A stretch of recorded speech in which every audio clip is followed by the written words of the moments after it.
Back with you, Dave Elswick Show, KARN, and we're going to move our brakes around because we don't know how long we're going to have the congressman. He's waiting for the vote to come up, and when that comes up, he's got to go. So let's bring him up here on the Dave Elswick Show. And Congressman Griffin, thanks for being with us. Let me just go ahead and I'm going to throw out these questions the listeners have been posting on my Facebook for you. You ready? Sure. All right. First of all, they want to know, do you caucus with the Tea Party caucus? I do not caucus with the Tea Party caucus. Why not? Well, because the whole idea of the Tea Party is an organic group of folks that are not a party. And what I've found is the Tea Party folks in Saline County are completely different than the Tea Party folks in Faulkner County. They've got some similarities in what they're for, but, you know, it's not a party per se.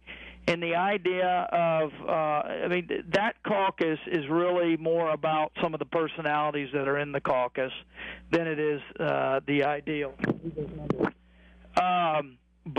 So, you know, I didn't join it, and I'm not going to join it. There's no one closer to and more accessible to the folks back in the Tea Party groups around Arkansas than I am. But I can tell you that just, you know, the Tea Party in one state and Tea Party in this place may not be the same as somewhere else. And I'll get to know and stay close to all the folks back in Arkansas, but I just don't have any desire to caucus with a few personalities. And sometimes folks, I won't get into details, but sometimes some of these groups are more about an individual than they are.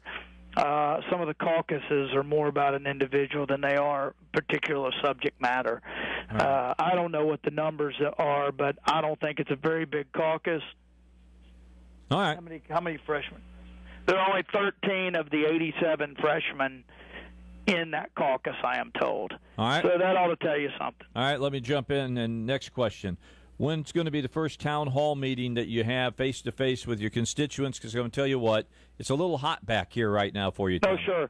Well, I'm going to have a ton of them. I'll just say this. I have had, I would guess, more, and there's no official records on this, but I would think that I've had more than just about anybody I can find on record.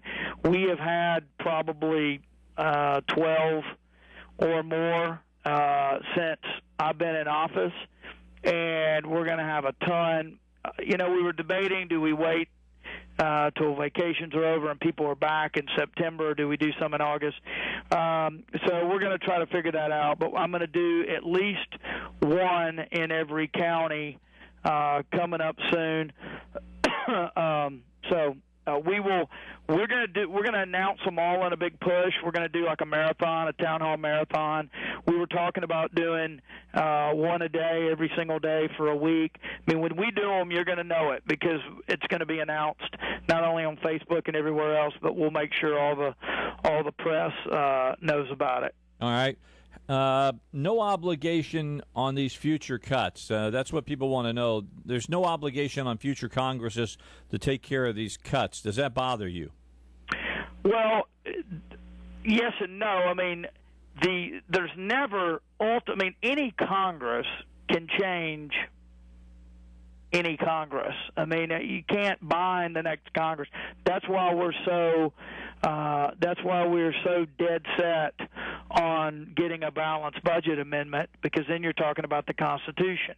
I think that as long as this House is here, I can tell you that these cuts or more stringent ones are going to be in place.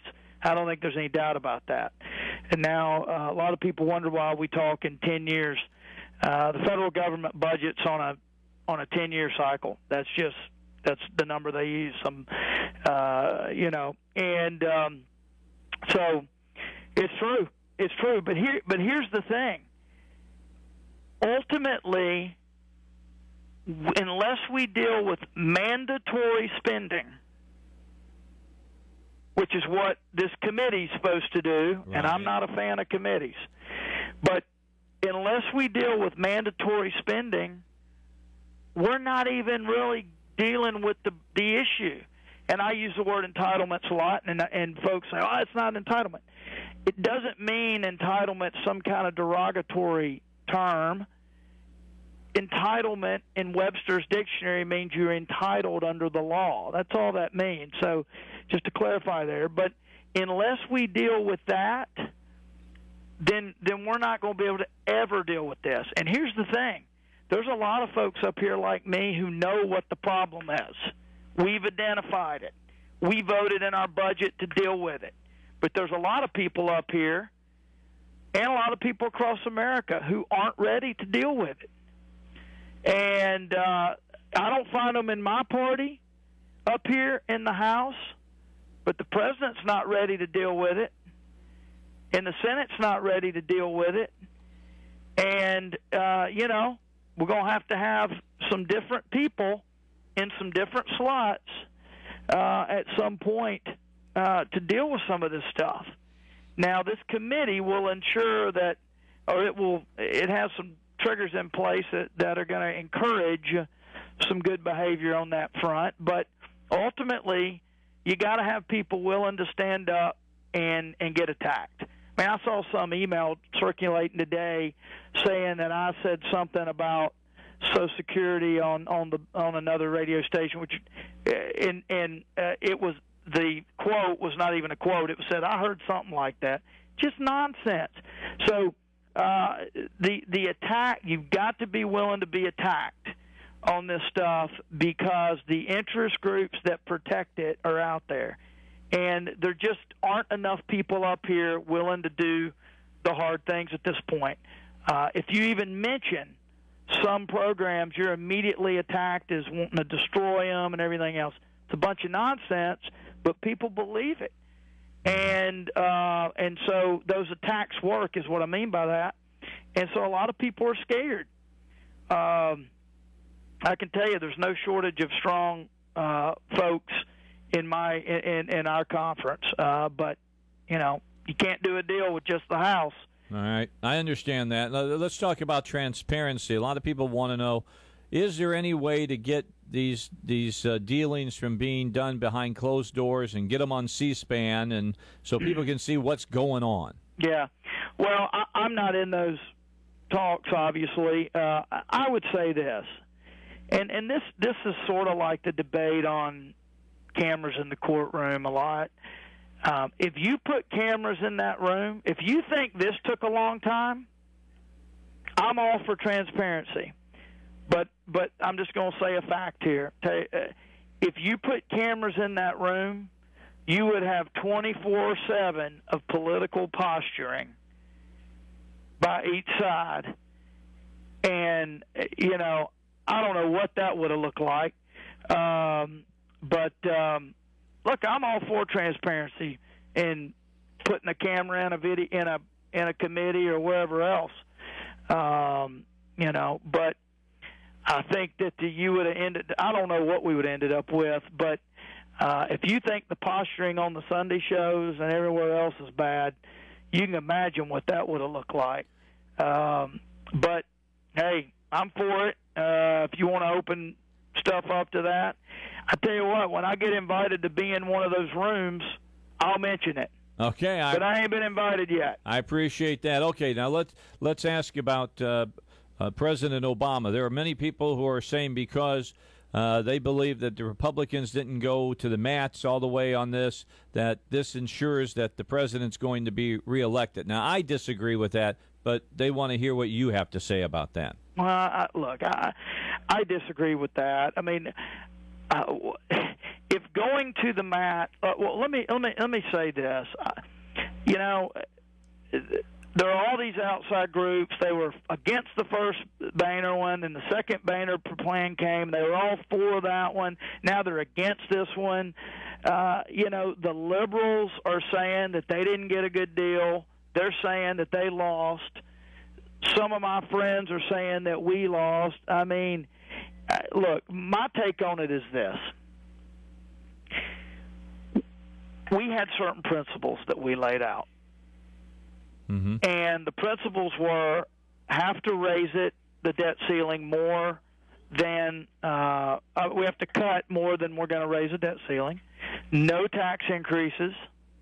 We want something that pushes for a balanced budget amendment. We want real cuts, not smoke and mirrors. For example, in the Senate, they were saying, well, we're winding down Iraq and Afghanistan, so any savings there, we're just going to count as a cut. Well, we thought that was gimmicky because that's going to come down anyway. That's not a real cut. So that was taken out of the agreement. So our general principles have been followed. Here's what I'm telling folks, look, I'm hearing from lots of people all over the map on this thing, but I had to look at it this way. If a conservative president and Senate, controlled Senate, and House brought this plan to us, I would say I'd get angry. I'd say this is not bold enough. This is not big enough. This is not what I want to back. It's got some good points, but we got to do much more to get this under control. That's what I would say. Okay. But we don't have that president, and we don't have that Senate. And so the question is, what is doable? Now, you can vote no and protest, or you can make some cuts. And I understand not everybody agrees with that. I just got off the phone with a guy who said he was a Tea Party guy in Austin, Arkansas. I grabbed the phone and talked with him. Here's what I don't want us to do. I don't want us to confuse different strategies with different goals. I have the same goal as anybody else who's trying to balance the budget. I have that goal. I want us to live within our means. I ran on it. I feel strongly about it, period. So the question is not whether I am on the same team. The question is, it's a matter of strategy. Is it a better strategy to say absolutely no, past the August 2nd deadline, take a chance on interest rates going up, maybe more than they will?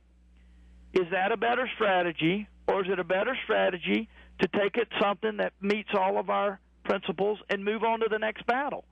That's the issue. It's not whether someone's good or bad, whether it's a matter of strategy. And I'll say this.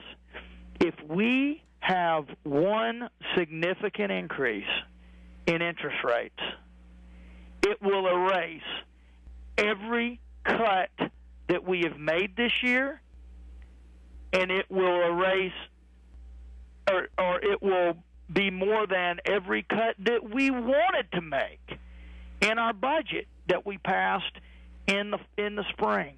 You will automatically go backwards if we have an increase in interest rates, because right now we pay $200 billion a year in interest based on a basically free money. And if that goes up, you can erase everything, just in interest alone. And we've got to think about that. Look, people can disagree on this, but there are good arguments. It's not like this side's good and this side's bad. It's a matter of strategy, and I think that this is a baby step. But it's a year ago we were going the other direction, Dave. A year ago with Speaker Pelosi, we were spending, and there was if Speaker Pelosi was Speaker today, we would have raised this debt ceiling with no strings attached. And we would have done it months ago. Do you agree with that, Dave? Yeah, I agree with that. I don't disagree with you with that at all. In the calls that you've gotten from the folks that voted for you, how many of them wanted you to just say no? Well, we don't ask them, obviously. We don't ask who they voted for and who they like and all that stuff. We just sort of write down what people are generally saying.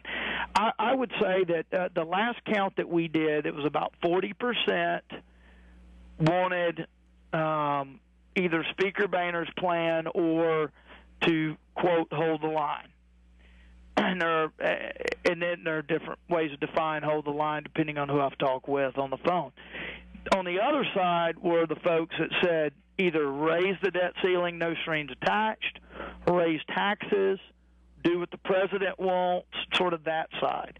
And then the 20% in the middle, and this is all sort of just, estimate, the 20% in the middle were folks that were more concerned about their own individual circumstance, not the general debate. Like, well, I get this, well, I get that, what's going to happen to this, what about this? So that's been the general breakdown. I'm looking in front of me, though. I mean, I walked in here this morning early, and Krugman of the New York Times, who is way out there on the left, was saying that Obama lost, that Obama's a disaster, Obama, I forget what the exact language was.